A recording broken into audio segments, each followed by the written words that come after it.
Hi, I'm Jeff Statum. I'm with Kirby Smith Machinery. I'm a product support rep here. Been here about 15 years. We're going to talk about excavator teeth today. What type of teeth you need to use in what conditions. When you're buying teeth, you've got to ask questions. What are you going to be doing with that machine? Are you in a digging situation? You're digging rock? Are you loading out trucks out of a pile? There's certain teeth that are better for different situations and will last longer. Your tooth length has to do with the size of the machine. Your machine can only pull through so much.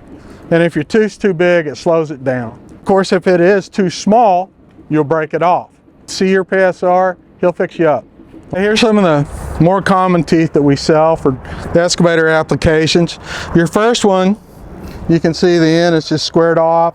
It's what we call an S series. It's a dirt tooth. It can be used by excavator. Loading trucks, general excavation, you know, where you don't want to puncture something so easy, say as a pointed tooth, this is your baby.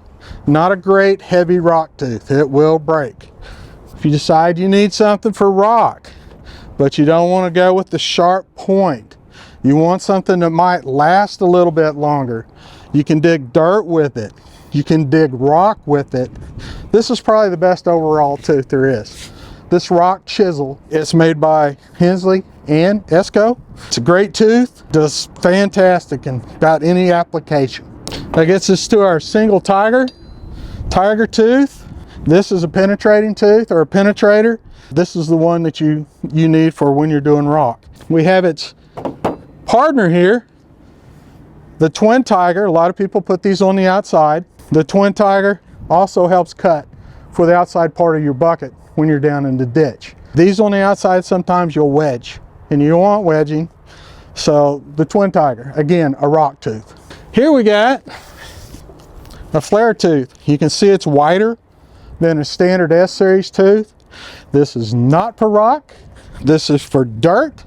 This is for mud, and that's all it's for. You can put your shanks on your base edge and set these things close enough that you can make a solid edge all the way across your bucket. Fantastic for digging material that's already been dug, and also for mucking ditch lines, getting mud out of there, water out of there.